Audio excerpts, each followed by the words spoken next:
Hello, I'm Chris Anderson, and welcome to the TED Interview, the final episode of this season.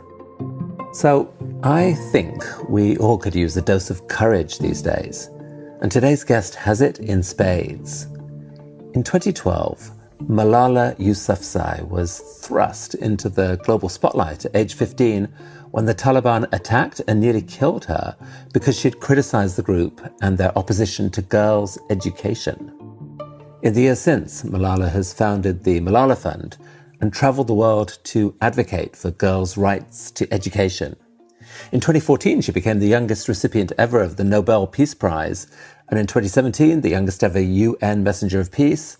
As of this summer, she's also a graduate of Oxford University. Listening to Malala, I found her so inspiring, so moving. This is actually the first public interview she's given in many months. She explains what the pandemic might mean for girls' education, safety, and health around the world. She underscores the power of working for change at the local, not only the national level.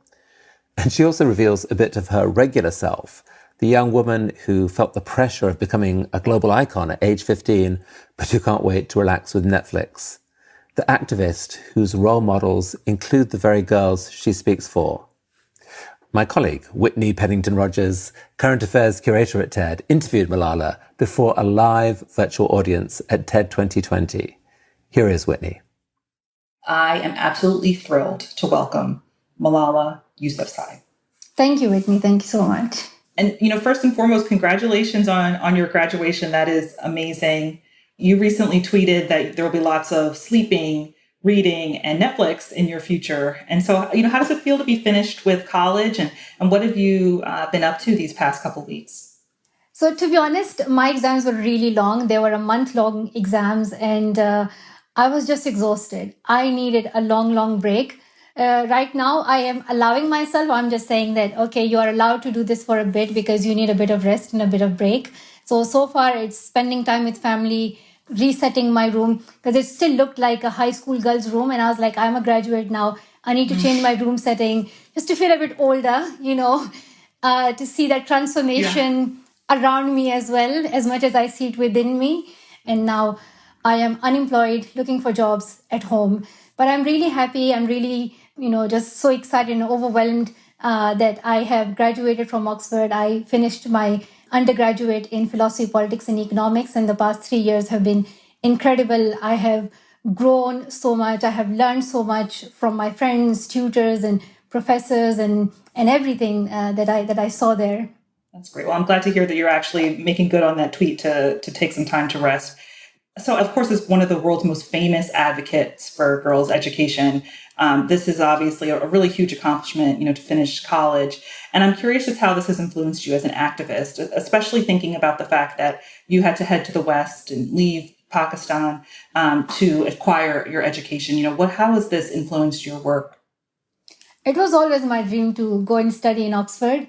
And I am just really honored that I got the opportunity to study in the UK and then apply to the university that I always aspired to be in. I think this is quite overwhelming because a life that I had expected was that I would continue my secondary schooling in Pakistan, that I'll apply from there, and just as any other student in Pakistan will do. But everything changed in 2012 when I was attacked, and I had to move to the UK for my treatment, for my surgeries. And since then, I have been getting my education in the UK. I've been campaigning for other girls' education as well, because I realize that education is empowering, and there are 130 million girls who do not have access to it. And those are girls like me. Once I was in their place and I did not have access to school, and I wanted somebody to speak out for me. And today, those girls need voices. So I am out there speaking for them, and also hoping that these girls have a platform where they can raise their own voices. As you were juggling your studies with your work, how has your work with the Malala Fund and all of your activism evolved in the time since you've been at university? To be honest, I had so much energy when I was like 15, 16. I was just traveling all around the world. I was in refugee camps. I was in Nigeria. I was speaking out for the girls who were abducted by Boko Haram. I went to Iraq as well, and I have been to Brazil as well. So I've been sort of traveling around the world because I want to meet the girls and allow them to raise their voices, provide them a platform where they can speak out. So in terms of that, it was quite a lot for me because I was still a school student, and I would travel and give a speech somewhere. And then the next day I would have a class and I would have homework to finish. I would stay up all night to finish my work. In university, if I'm honest, I did not put too much academic pressure on myself. I allowed myself to have fun as well, which I'm glad I did. I think I needed that to just spend more time with friends and just sort of be, like other students. But at the same time, I gave my vacation time and my Easter holiday, my Christmas holiday to the activism that I do. I definitely can imagine that it must be hard to live the life of a normal college student as someone who is as famous and renowned as you are. And so that's incredible to hear that you were able to sort of find that balance and experience college in the way that the average person does. Actually, sort of found that younger side of myself. I was always surrounded by much older people, and there was a lot to learn from that. But this was the first time that I was engaging with people of my age.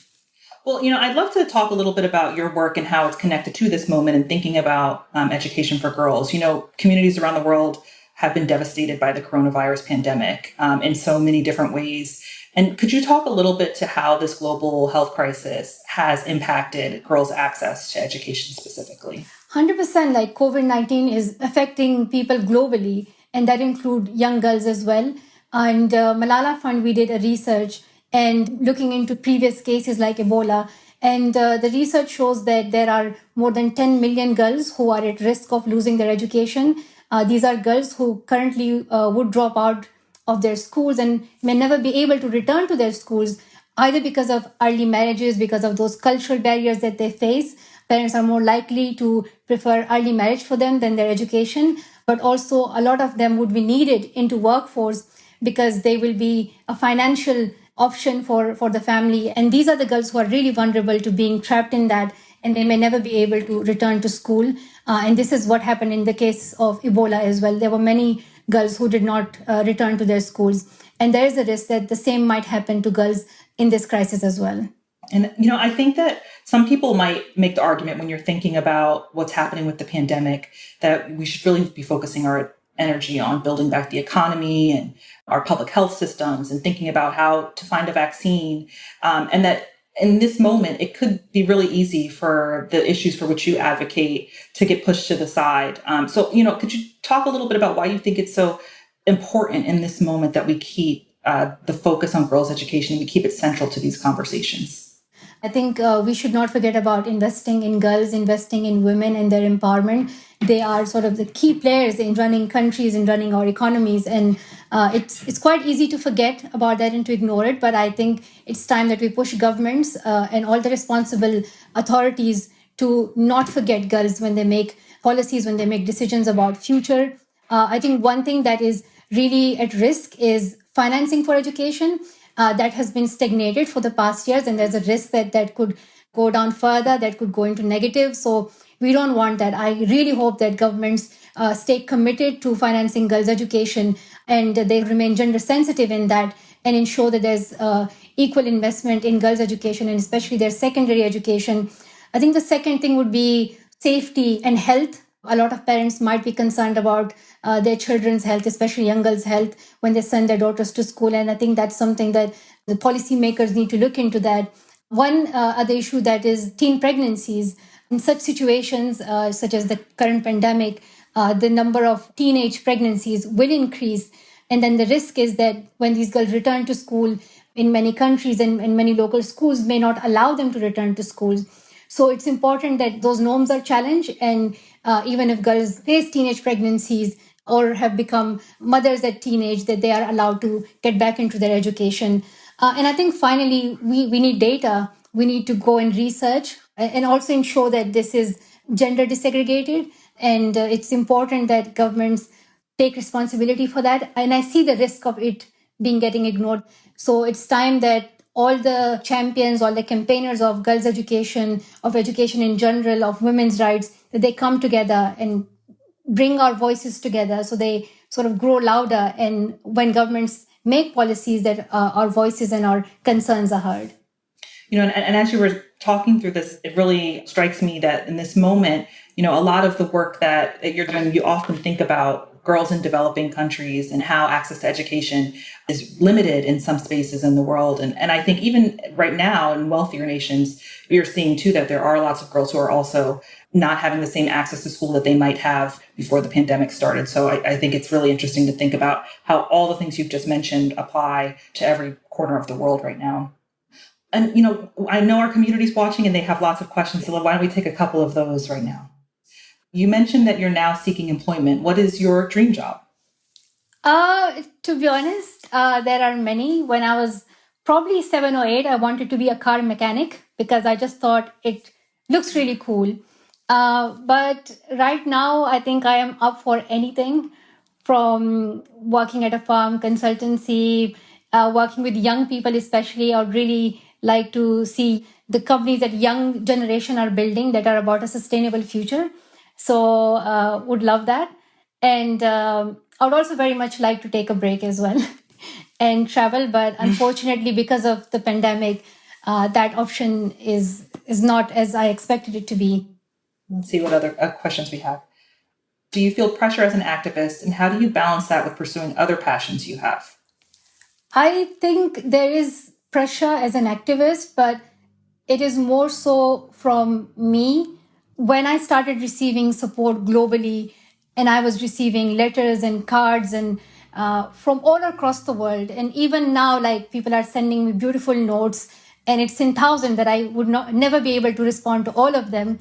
So when you see that global support, when you are at your most difficult time, you have that responsibility to sort of return or pay back. And for me, paying back is to continue working for education. And I have remained committed to that. And as I mentioned earlier, when I was out of school, I wanted somebody to speak out for me. So I keep on thinking about that moment that there are many girls right now who are asking the same question. They're asking all of us, what are we doing? If we were in their place, what would we have done?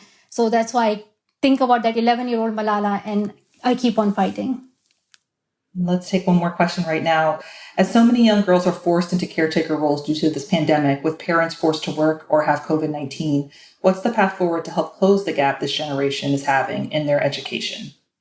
I think one way in which we can challenge gender-based norms is by showing role models and examples to people. I think that has a huge impact when we are growing up, when we are looking at textbook, when we are looking at television, what we are hearing from our parents. For that young child, for that young girl, all of those things are impacting her. So it's important that we look at our curriculum, that we look at what we are showing on televisions and in other, now we have internet, in those shows to our children, and what are we setting as sort of the limit for girls. If girls are told to be limited to playing with Barbie dolls, then that's what they might have in their mind. So it's important that we show them that they can be scientists, teachers, politicians, prime ministers, presidents. They can do anything, and it's important that we show them their role models. And the women leaders that I know of, they have truly inspired me to believe that yes, women can have their voice on global platforms. They can be in those positions of policy making, of change making. They can be presidents, prime ministers, and they can run the world and they can run countries. So I think when you see role models, that really has a huge impact on you. And I'm sure for many people, you are also one of those role models. But I'm curious, you mentioned that when you see role models of your own, who are some of those people who you look up to and who inspire you? Well, we all mentioned Martin Luther King and Nelson Mandela's, and they were fighters for equality and against racism. And right now, they need to be mentioned more than ever for what is going on around the world, especially to do with Black Lives Matter. So I think it's to say that their fight is not over yet, but also especially Benazir Bhutto, who was the first female prime minister of Pakistan, and also in the whole Muslim countries.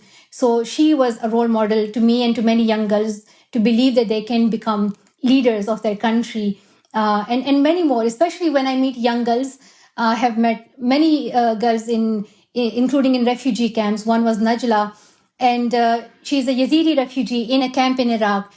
And the smile on her face and the hope in her eyes inspired me to believe that there is future, that the future can be improved. We can make it better for everyone, because this girl in a refugee camp, she's not giving up on her life.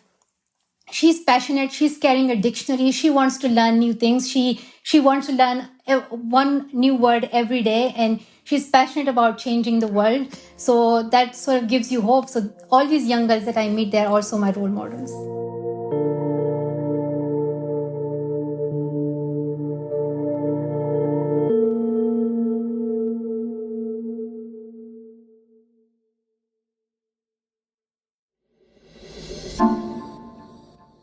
I'd love to talk a little bit also about just the current state of girls' education. So, there's data from UNESCO that shows that girls in the world's least developed nations went from spending less than 3 years in school on average in 1970 to almost 9 years in school in 2017. And this growth definitely mirrors in comparison to what we see in wealthier nations, where the average amount of time girls spend in school is 17 years. But it definitely seems, when you think about that, when you look at those numbers, that the situation has been improving. And so when you think about your experience as a little girl in Pakistan and compare that with some of the things that you're seeing now through your work, some of the girls who you've just mentioned now, do you think that things are getting better still? Are you seeing that there are greater opportunities for girls around the world today? There are different ways in which you can look at that. Firstly, in terms of passion of girls and girls' activism and seeing young leaders among girls who want to become that change makers. Yes, 100%. There is hope, there's optimism. In terms of the work that local activists do, there could be young girls, there could be, men and women who are passionate about bringing education into their communities. They could be working in the most deprived, the most marginalized rural areas, from Pakistan to Nigeria to Brazil to in all these countries, and looking at their activism with limited resources and with so much hard work and with so many difficulties. That is truly inspiring, and that gives you hope that with this passion, yes, we will see change. But then when you look at the government level and that global level in terms of where resources are and how much is missing, how much is lacking in that, that is something that really concerns me. And I hope that world leaders make good commitments towards education. They make commitments towards financing the secondary education of girls, the quality education of girls, safe education of girls, but also fulfill those commitments. Sometimes they make commitments, but they hardly fulfill that. So it's important that we keep on pushing leaders to stick to what they have committed. And I'd love to talk about that more, just how we can keep leaders accountable and how we can ensure that they stay committed to this. One of the UN Sustainable Development Goals, actually two, one is focused on quality education for all, and then women's equality. The UN hopes that we would achieve this by 2030, which is now just 10 years away. And I'm curious how you think we can actually do the work of making that happen. How can we as individuals hold governments accountable? What sort of things would you like to see from governments to show that they really are making strides towards seeing this happen? So I think there are many ways that an individual can help, whether that is writing a letter to your MP to promoting it and spreading that message on social media, tagging them, writing a letter to them, engaging in campaigning that is going on for girls' education. But another way which I truly believe in is that we need to support local activists, local educators, and that is the mission that Malala Fund has been working on over the past few years. We started this Malala Fund Education Activist Network, and we are supporting more than 60 activists around the world in more than 7 or 8 countries. And they're also currently changing their work according to how COVID has changed things for them. For instance, in Nigeria, our activists are using radio to give lessons and engaging education-related content to children, because that's sort of the means that works there. But on the other hand, in Pakistan, the champions are working on using apps, but also national television, because that's something that people engage with the most. So I think it's working with the local communities that's really important. And in that, you can support Malala Fund or other organizations who are focusing on that.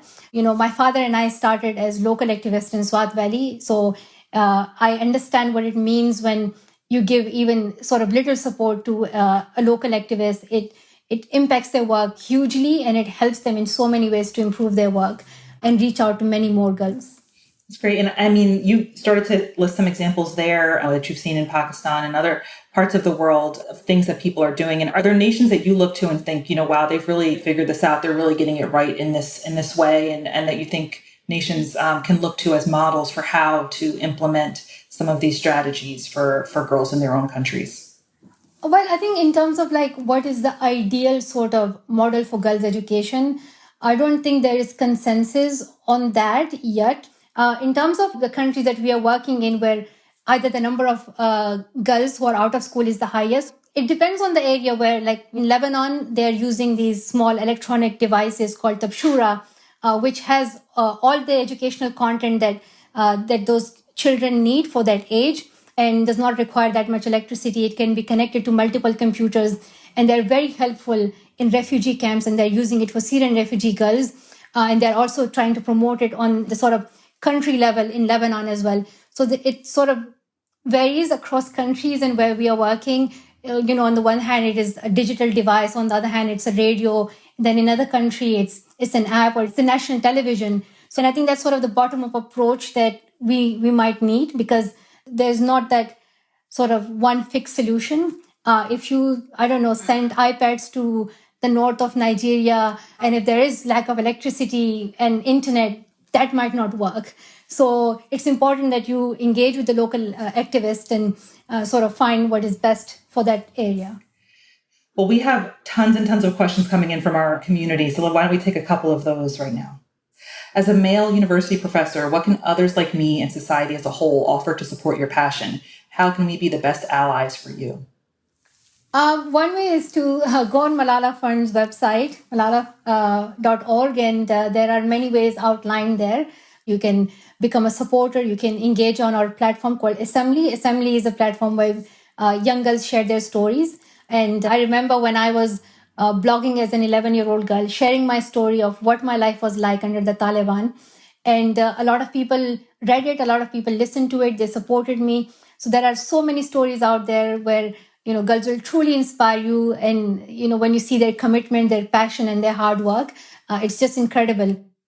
And how do you get boys and men to buy into the importance of empowering girls and women? Well, my father has sort of been an advocate in that.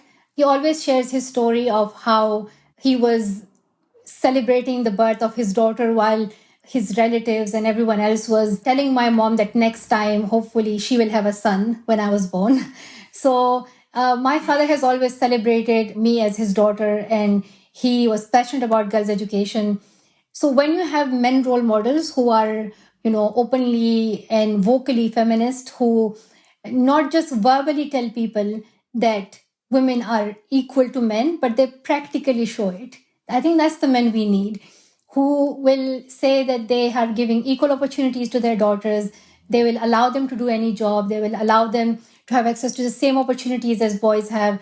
There are so many ways in which men can help, and they're very much needed, because when we talk on that bigger scale, that's where the problem lies. So when we talk about the decisions that are made in a room, and mostly when these decisions are about women, what you see is that there are men sitting on that table, and there's lack of women's representation. There's sometimes no woman on that table. So it's important that we provide room for women to be on those tables where decisions about their future, about their body are made. So women's presence, women's voices are very much needed. And I hope that men and boys need to sort of stand up for that and defend women's equality. Let's take another question here. I understand that the number of girls attending school has improved greatly, but that the quality of that education is often sorely lacking. What are your thoughts on the best ways to improve the quality of education once the girls are able to be in school? I 100% agree. When we talk about the girls out of school, that number is in millions. But the girls who are in school and are not learning, that number is also in millions. And that is concerning, because in future, there would be more than 1 billion girls who would not be ready to participate in the task force requirements that are needed at that time. So there is that concern that if girls do not receive quality education, they're not receiving education about technology that they might need in future, they will not be ready to participate in the economy. And also, I personally think that we need gender-sensitive curriculum. We need awareness about sexuality. We need awareness about personal protection. And I think this is very much needed, especially for young girls. So there are like 3 things that Malala Fund focuses on. One is financing for education. There's a huge gap in that, and that's what we have been pushing for. The second is quality of education. And with that, we are working with local activists as well, looking into technology and then making it gender sensitive. And the last is challenging social norms that prevent girls from going to school. Let's take one more question. So do you have plans to go back to Pakistan? How much of your future advocacy do you plan to focus in your home country? So our advocacy has been focused in Pakistan. We have been doing projects there. And the village that my father comes from, Shangla, both my parents are from that village. And there was no secondary school for girls. And when I, started activism, and then I was receiving the Nobel Peace Prize, and at that time I felt like I need to start from my home country and I need to start from that village. So I donated that money towards that project. So in Pakistan, we have been working on that school, and now girls are studying in that school. It's the first secondary school in that village, and everybody is just so excited. And all the girls are so excited to be in that school. And I also heard one time that they were given sort of their break, and a lot of girls just complained that they don't want breaks and they just want to be in school because it has provided them that safety and that opportunity to be creative and have that time with their friends that they may not be able to get otherwise. So that has been our work in Pakistan. We want to do even more, and we are planning our advocacy for the next few years. I definitely want to go to Pakistan. That is my home country, and I love where I'm from, Swat Valley. It's one of the most beautiful places I've ever seen.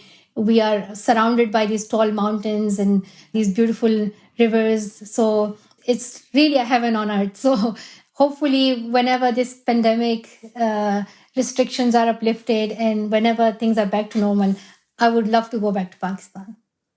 And you've mentioned how important it is to have youth voices. And we've seen so many other people in so many other spaces standing up and speaking out against injustice and inequality and calling out leaders, people like Greta Thunberg and Emma Gonzalez and the young people leading Hong Kong's umbrella movement and so many others. And I think Generation Z is definitely at the center of so much social change. And in many ways, you are the first, or the mother of this youth activism movement. And so I'm curious what you think about as you see so many young people making real change out there in the world.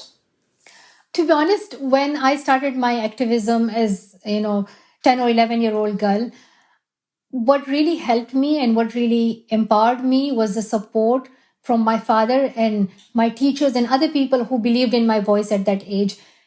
Anyone could have easily told me that, Malala, you're 11, you have no right to say anything about these very serious issues, and you can go sit in your room, do some drawing and read some books, and that's it.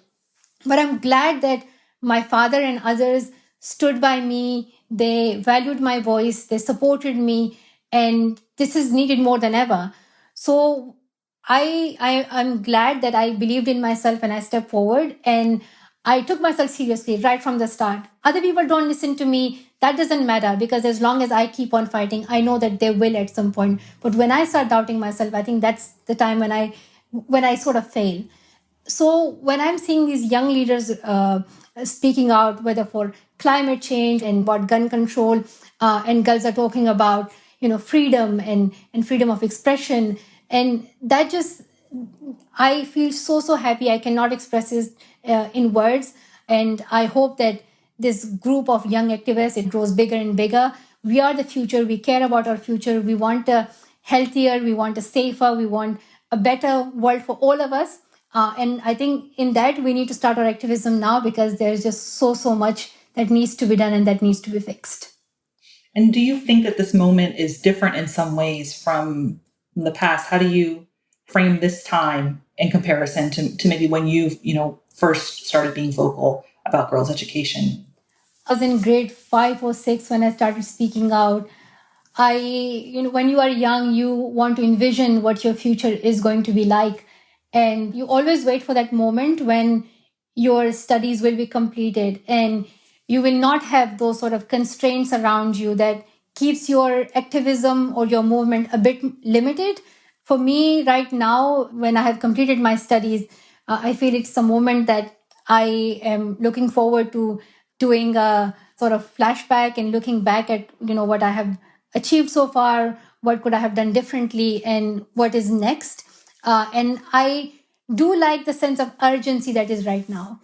Urgency for change, whether that is to do with climate change, whether that is to do with racial justice, whether that is to do with equality against sexism.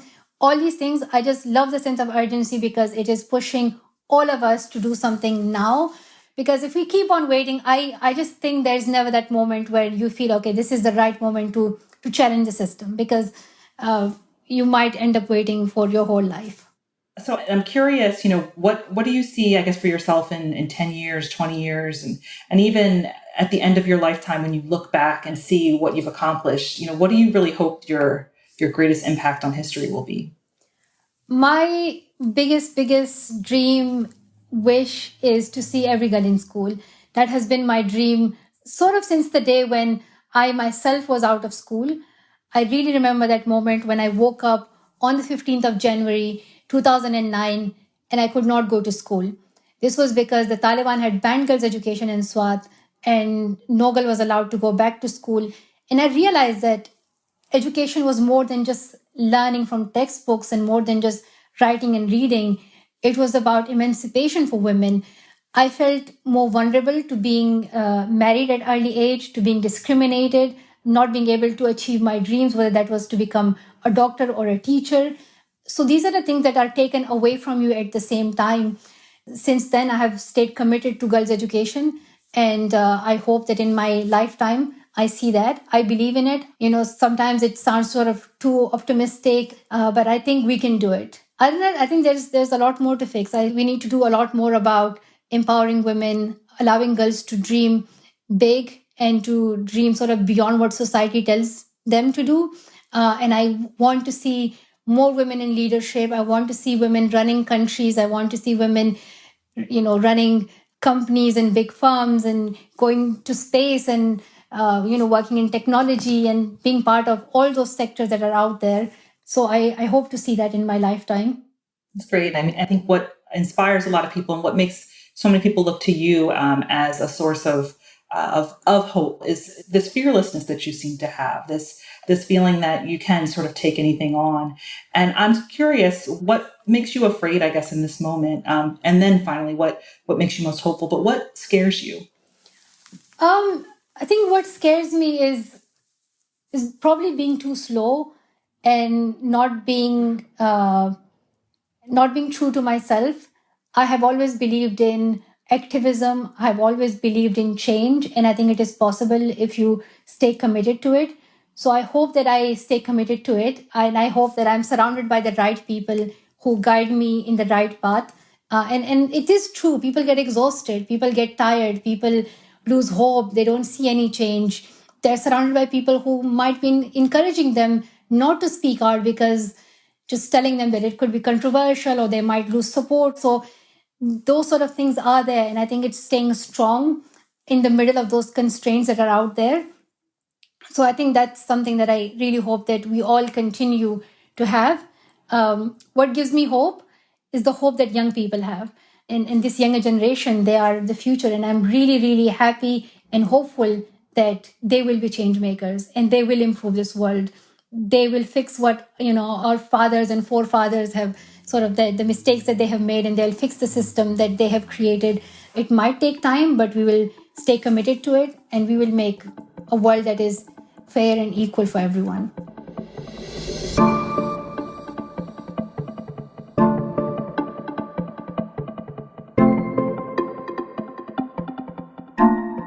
Okay, that is it for this season.